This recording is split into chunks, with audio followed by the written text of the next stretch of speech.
Hi, everybody, and welcome to another edition of GLP's 10 out of 10. And today we have with us Charlie Cosmo Wilson.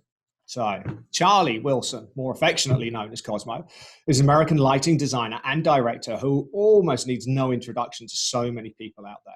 He's been touring the world with his trademark Hawaiian shirts for a number of decades in a career to date where he probably has a global friend list that outnumbers the United Nations. Working as a backline technician before he transitioned into the world of lighting, Cosmo has toured with a long list of some of the top rock bands out there, including Ronnie James Dio, the Scorpions, Mötley Crüe, Def Leppard, and the Black Crowes. On top of that, Cosmo has been a part of some truly iconic events, including the Freddie Mercury tribute concert for AIDS research, the culmination of the Monsters of Rock tour in 1991 that finished in Moscow with an estimated live audience of 1.6 million fans. That's live, in person, unbelievable. And then right up to this year, where he was a core member of the team for the 9/11 tribute in New York. Cosmo has established many enduring relationships in his career, both personally and professionally, but is perhaps best known for his work with bands such as Foreigner, AC/DC, and Aerosmith, all of which he has worked with for many years. Cosmo has been awarded for his work, receiving a Parnelli Award in 2015, the Tourlink Top Dog Awards in 2016 and again in 2017, and earlier in 2020 was awarded the Live Production Summit Pinnacle Awards for both the Lighting Director of the Year and the Lighting Designer of the Year. Something tells me that this is just the beginning, though, and Cosmo is continuing to grow that friend list as long as he possibly can. Welcome, Cosmo Wilson. Thank you very much. Boy, I have a hard time living up to that introduction and reputation.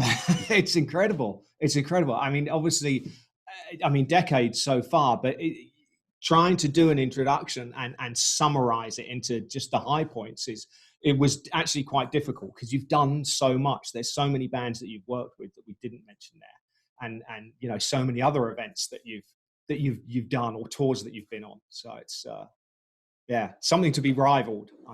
It really is.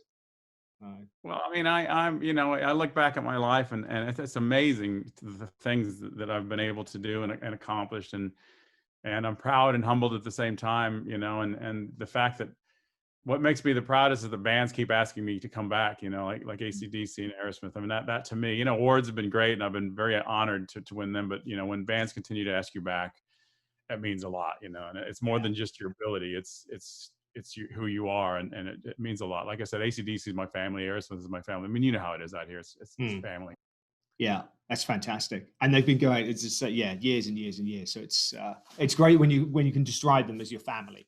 That really is. It takes it to a whole new level. Yeah, 100%. Wow. Well, let's have a go at some of the questions. Let's try and wind it all the way back to near the beginning and go. So, what was your first show as a designer? Well, it's, you know, obviously it's a very easy question. You know, I started out running lights for opening acts, as you do, and you don't have a say in the design. You just use whatever the LD gives you.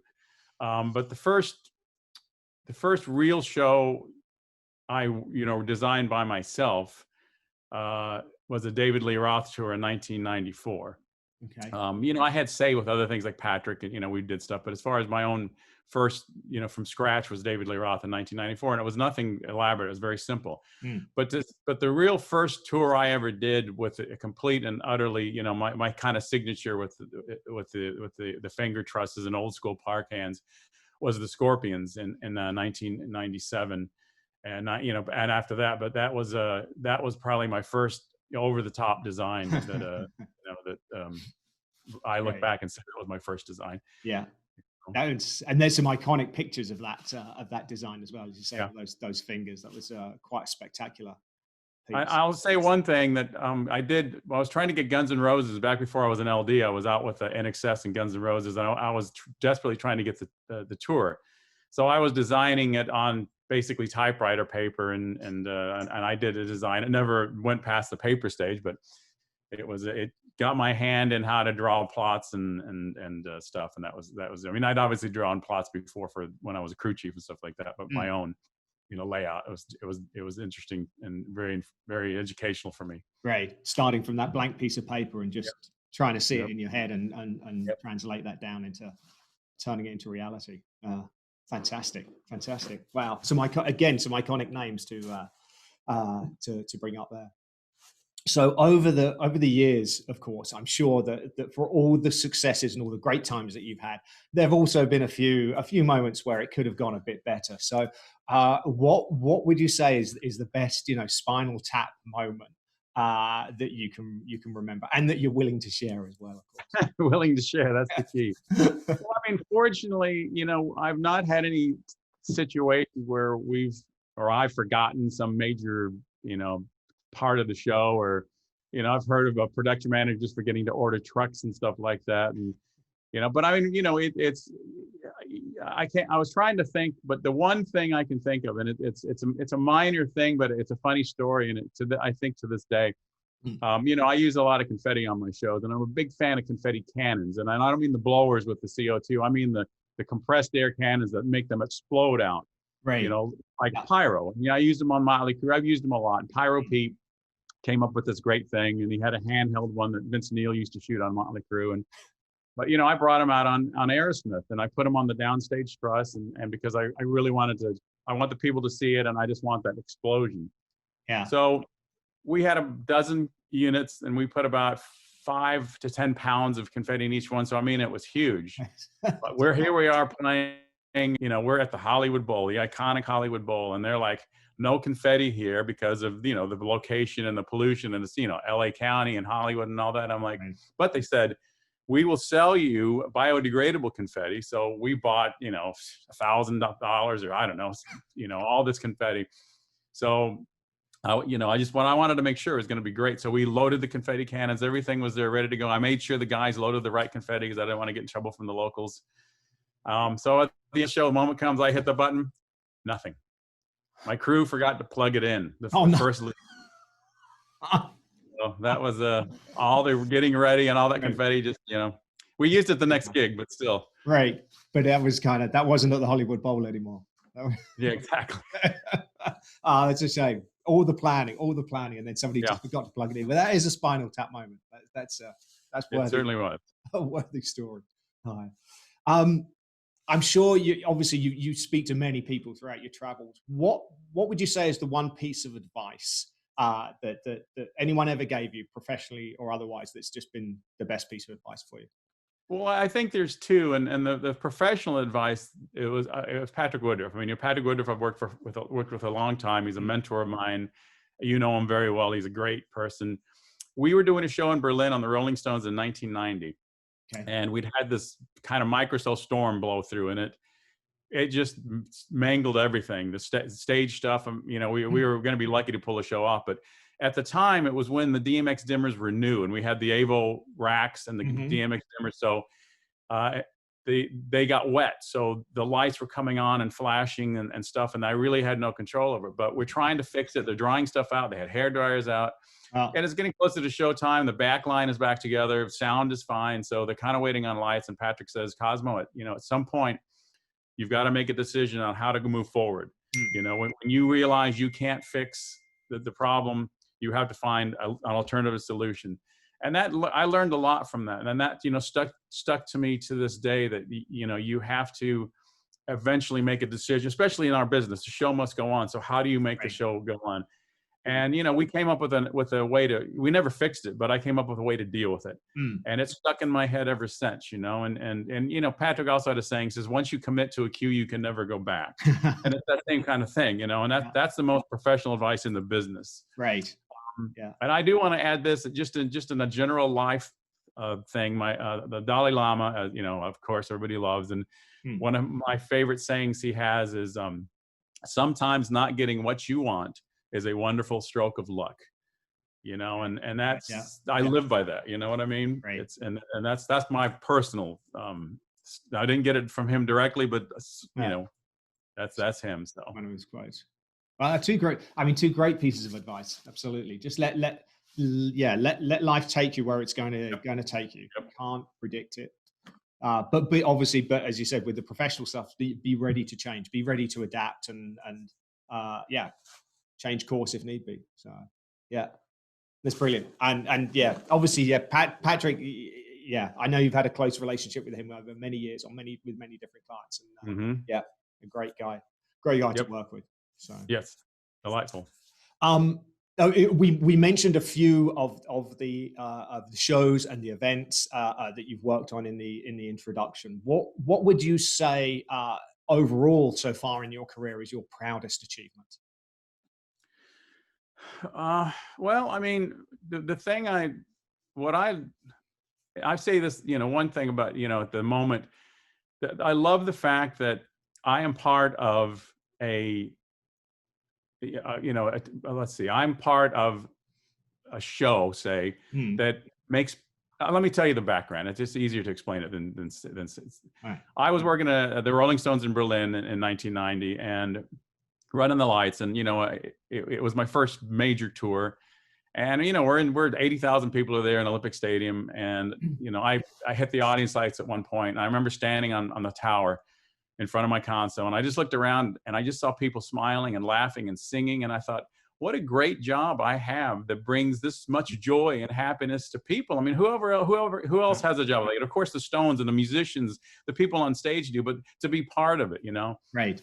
So that was a very major moment in my life and made me realize how lucky and fortunate I am. But, I got to say that the one thing I found over the years is especially now with social media, is the inspiration that I've been to other LDs and people, but also to people, when people come up to you and say, oh, I saw AC/DC in 1990 or the Stones in 1989.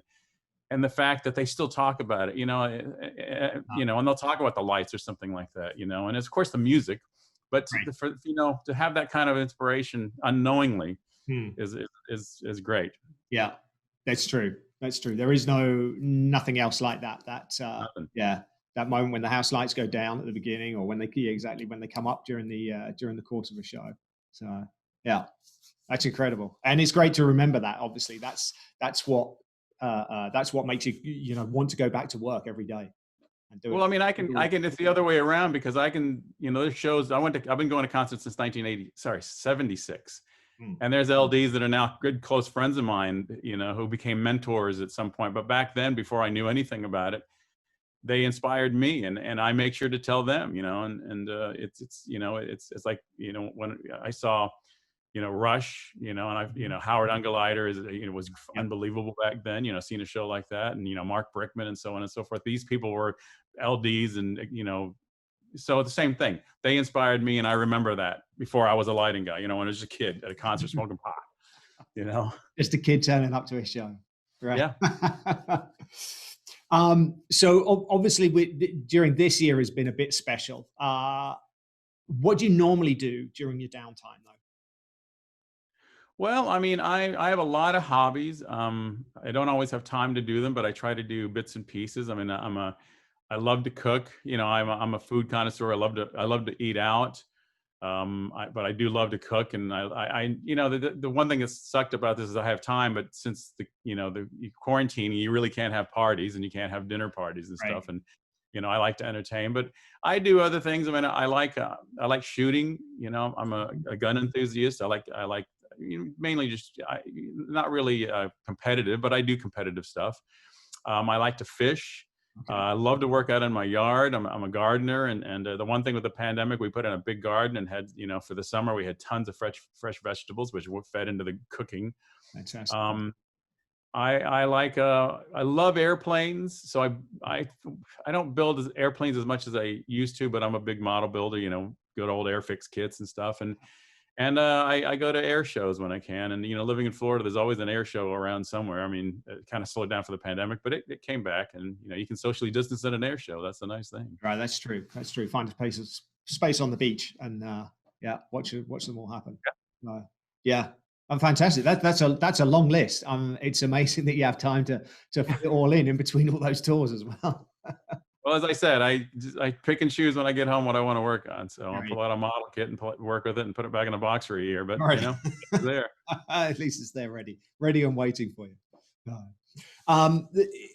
We mentioned some of the places again in the introduction. You've obviously played some huge amount of venues all around the world. Do you have a favorite venue that you would pick out?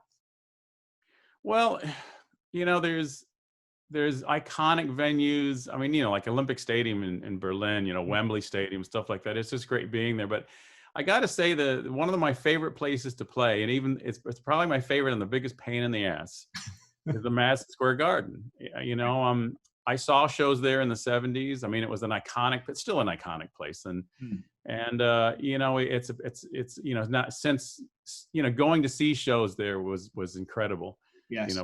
Back in the day, and then I did my first show in there and realized how difficult the load in was, and for a time the crew was very difficult there, but it's evolved into just a great. You're just there, and if you can overlook. I think I did a show there one year. I think it was in excess, and it was painful. I didn't focus till like 5 PM just because of the restrictions and dark stages and stuff like that. And somebody else just said, you know what, just get it up, get it done. And it's like, well, this is the most important show of the tour, and they said, it's all right, it'll happen, and it also pushes you to do the best you can possibly do. So that's kind of why I like it as well, because you're here, you are at the iconic Madison Square Garden, and you have certain conditions. So it makes it even better and more special. And as I said, just for me being a kid going there, and knowing that you're playing Madison Square Garden, and people talk about the first time they played Madison Square Garden. Every band, Kiss talked about it. The Scorpions talked about being the first German band to sell the Garden out, and so having said that, the other venue that's special to me as well is the Forum, and not that I went there as a kid because I was an East Coast guy, but it still had that kind of iconic feel. And the first time I played there was, it was like, here I am in the West Coast version of the Garden. And so those two, it's very, very special to me. Still favorites to go back to. Yeah. Yeah. Always going to be a special day when they turn up on the itinerary. So. Yeah, exactly. Fantastic. I mean, obviously both iconic venues. I mean, I love going to the Garden, of course, over on the East Coast, but the Forum is also a regular for us over here on the West Coast. So yeah, a lot of you've got the Staples Center, which is great and everything, but it's just not the same vibe. And the same thing at the Barclays Center in New York, it's not the same vibe. It's not the same. Yeah, something to be said for the older venues for sure. Yeah. Musically, if the pandemic continues, if there was a complete lockdown and you were only able to take away one album or listen to one artist, who would that be? That's a tough question, because I love so much music, from big band to jazz to blues to heavy metal. But I gotta say, my favorite band. I mean, AC/DC is one of my top favorite bands, and Back in Black is one of the most iconic albums. Power Age is one of my favorite albums. But I would have to say that if I had to take one album, it would probably be Judas Priest's British Steel. Okay, right. Because that album really impacted me in 1980 when it came out. I mean, it was like, there'd been rock and roll. AC/DC, obviously was big, but when that album came out, just the entire of course I knew who Judas Priest was before. Mm-hmm. Yeah. But that album, the production, by Tom Werman, the guitar playing, just everything on it just really struck me. It struck me so. I was in a club. I'll never forget where I was in a club in New York called Gildersleeves, and the DJ put it on, and I had to go up to the DJ booth and said, "Who is this?" Right. Wow. I said, "It's Judas Priest," and it struck me. And it's the first CD I ever bought. I mean, I bought the album, in vinyl form, but the first CD I bought before I had a CD player was British Steel.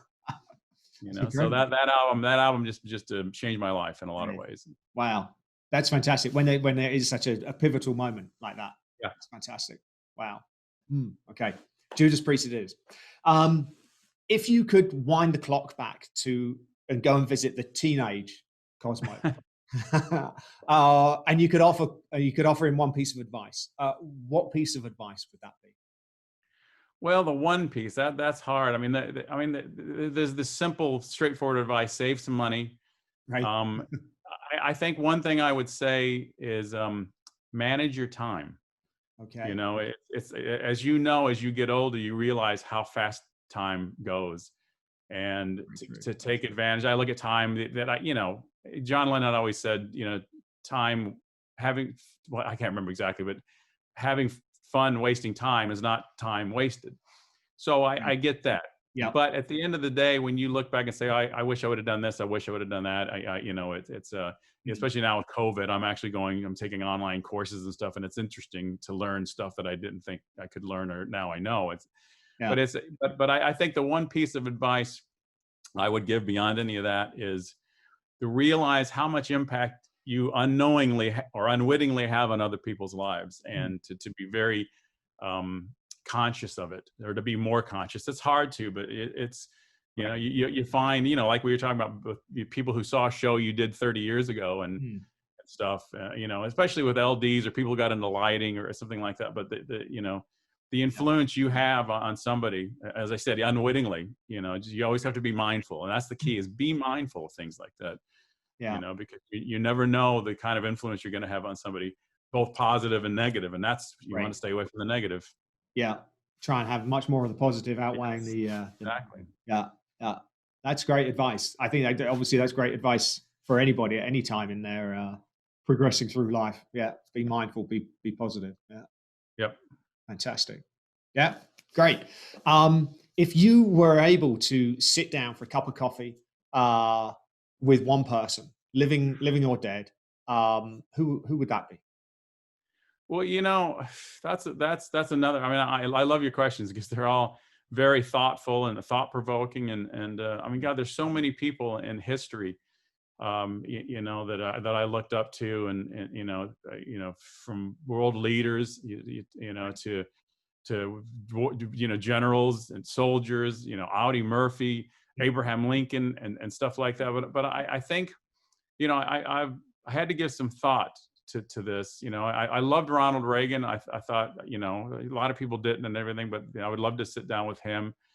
But Dalai Lama, I'd love to sit down with. But I think and it's not just one person. It kind of is. It's George Washington, Ben Franklin, the original founders of the United States, because they had. It's amazing, and people don't. Especially, I don't think modern day Americans realize how much foresight these guys had. I mean, to figure out what they figured out about this, not just this country and stuff, but humans. They took humans to the next stage, and this, as this country, we have issues and stuff like that, but to have that idea and to set it into the Constitution and the Declaration of Independence was it's unbelievable that they were that brilliant. And as I said, far forward seeing, so those guys, I'd love to sit down with them and just talk to them, John Adams, and it's just Ben Franklin, especially. What a brilliant guy, and what seemingly great people. Yes. So as I said, I hate to not just pick one. I have to say George Washington because, go for the top of the tree. That's fair enough. Yeah. No, that is incredible. I can say, obviously, as a Brit coming to live in America and now being an American citizen as well, to obviously, there's a lot of learning goes through that. We've been and visited, the National Archive and seen these documents as a family, which was just a phenomenal experience as well. And exactly understanding that, and understanding, there's some of those iconic drawings of them all sitting in the room, starting to sign it, and just having the opportunity to be in that room and eavesdrop on some of the conversations would be fascinating. Yeah, no, you're right. And for a relatively small document as well, for it to extend so far into the future, and all of the different, I mean, of course, something like the internet, they would never predict, but it's interesting how it's very relevant to modern day life as well. So brilliant answer. Great group of people, as you said. So we're up to our final question already. Yeah, I know, it doesn't say that long. So once we're going to finish with the interview, the phone's going to call. The phone's going to ring, sorry, and it's going to be the U.S. Olympic Agency calling you, and they're going to offer you a place on the team. Now, it could be for the Summer Games or it could be for the Winter Games. The question is, what sport are they going to call you up for? What would you like to have a go at? Well, being a Florida guy, I'm not into winter games, so I don't like the cold, ice, snow.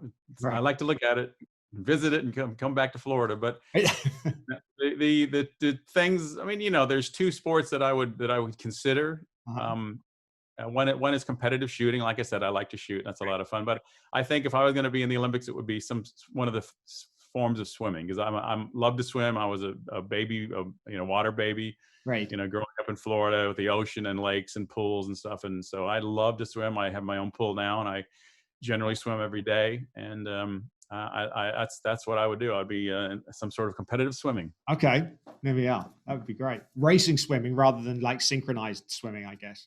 No, not dancing, synchronized swimming. Yeah, like racing. Right. Okay. Just to clarify. All right. I do that. I'll do laps in my pool, and I don't pretend I'm Mark Spitz or anything, but I try to beat my time. Yeah.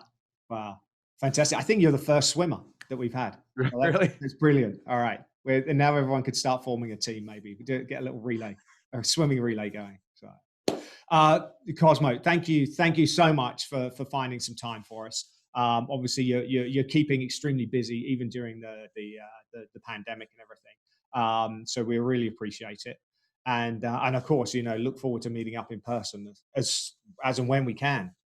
Yeah, I'll be glad when this is over and we can all get back together. I miss touring, of course, but I miss seeing my friends like yourself. Miss LDI, and you can't even really travel now because of the restrictions and stuff. So yeah, I miss everybody, and it'll get back. There's a light at the end of the tunnel now, and I got to say thank you for having me on. All the guys, all the guys and girls you've had on this show is mind-boggling, and for you to consider me honors me beyond belief, and I appreciate it. And I got to see Michael Keller on it, and I love Keller. And yeah, no, the feeling's absolutely mutual, Cosmo. So it really is. Yeah, thanks again. Stay well, stay safe, and we'll see you soon. You too. Thanks again. All right. Bye.